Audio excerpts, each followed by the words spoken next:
मुंबई महापालिकेचा फैसला झालेला नाही, त्यामुळे ठाण्यात एकट्या शिंदेंच्या शिवसेनेला स्पष्ट बहुमत असताना महापौर पदावरून काहीही ठरलेलं नाही। मुंबई शिंदेंच्या शिवसेनेचा महापौर पदासाठी मागणी आणि त्यामुळे ठाण्यातही भाजपकडून महापौर पदावर दावा करण्यात आलाय। पाहूया त्यावरचा हा एक रिपोर्ट। निर्धारनाम्यामध्ये दिलेले शब्द आहेत ती जर पूर्ण करायचे असेल, महत्त्वाची जी पदं आहेत ती गरजेची आहेत। उद्याचा निर्णय त्यांनी घेतला, ठाण्याचं 5 वर्ष महापौर पद भाजपला आणि मुंबईचं 5 वर्ष महापौर शिवसेनेला, ऍक्सेप्ट आहे आम्हाला। ठाण्यात भाजप आणि शिंदेंच्या शिवसेनेत महापौर पदावरून पुन्हा शाब्दिक चकमक सुरू झाली। जागा वाटपाआधीही ठाण्यातल्या महायुतीच्या नेत्यांमध्ये खडाजंगी झाली। ठाण्यात तसं पाहिलं तर महायुती असली तरी शिंदेंच्या शिवसेनेला स्पष्ट बहुमत मिळाले। ठाण्यात एकूण महापालिकेचं संख्याबळ 131 आहे। बहुमताचा आकडा हा 66 इतका आहे। शिंदेंच्या शिवसेनेचे 75 नगरसेवक निवडून आले आणि भाजपचे 28 नगरसेवक आहेत। पण भाजपला 2 वर्ष महापौर पद मिळावं अशी मागणी भाजपच्या निरंजन डावखर यांनी केली।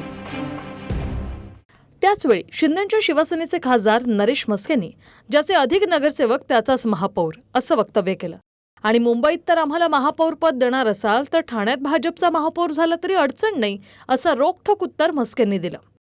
निश्चितपणे जर आम्हाला जो आमच्या निर्धारनाम्यामध्ये दिलेले शब्द आहेत ती जर पूर्ण करायचे असेल तर महानगरपालिकेमध्ये महत्त्वाची जी पदं आहेत ती गरजेची आहेत। मग ते महापौर असेल, सभागृह नेता असेल, स्टँडिंग कमिटी असेल, या सगळ्या गोष्टींमध्ये त्याचबरोबर वेगवेगळ्या समित्या आहेत, याच्यामध्ये महत्त्वाचा रोल जर नसेल तर दिलेले शब्द आणि जो रोडमॅप आम्ही ठाण्याच्या विकासासाठी प्लॅन केलेला आहे त्याच्यामध्ये कुठेतरी अडचण येऊ शकते। ठाण्यामध्ये सर्वात जास्त जागा आमच्या आलेल्या आहेत, कल्याण डोंबिवलीमध्ये आमच्या सर्वात जास्त जागा आहेत। त्यामुळे महापौर हा सर्वात जास्त ज्याचे नगरसेवक निवडून येतो त्याचाच त्या ठिकाणी बसणार आहे।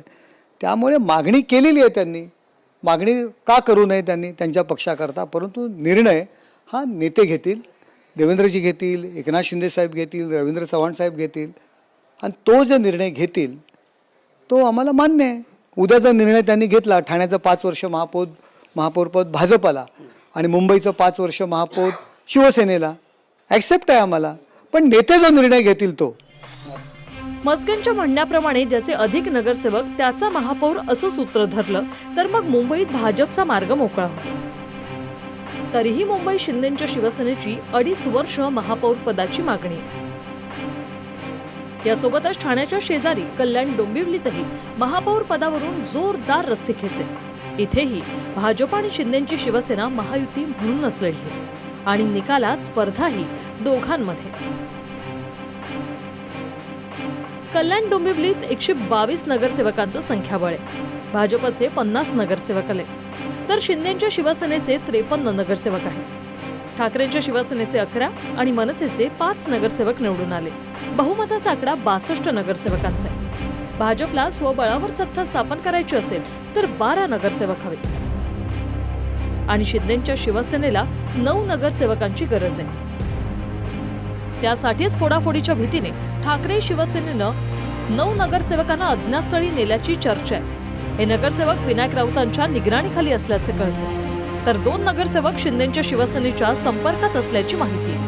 ठाकरेंच्या शिवसेनेचे नेते विनायक राऊतांनी सर्व 11 नगरसेवकांना धमकावलं जात असल्याचा आरोप केला। आम्ही आमच्या निवडून आलेल्या 11 नगरसेवकांची बैठक केलेली आहे। दडपशाही, दादागिरी, हुकुमशाही, पोलीस बळाचा दुरुपयोग अशा पद्धतीचे ह्या सगळ्या नगरसेवकांना घाबरून सोडलं जात आहे आणि निवडून आलेल्यांची श्रद्धासुद्धा मातोश्रीवर आहे, त्यामुळे आमचे कोणी कुठे जाणार नाही। कल्याण डोंबिवलीत आधी बिनविरोध निवडून आणण्याची स्पर्धा झाली, आता निकालानंतर फोडाफोडीवरून स्पर्धा सुरू असल्याची चर्चा आहे। कल्याण डोंबिवलीहून सुनील जाधवसह गणेश थोरात, TV9 मराठी, ठाणे।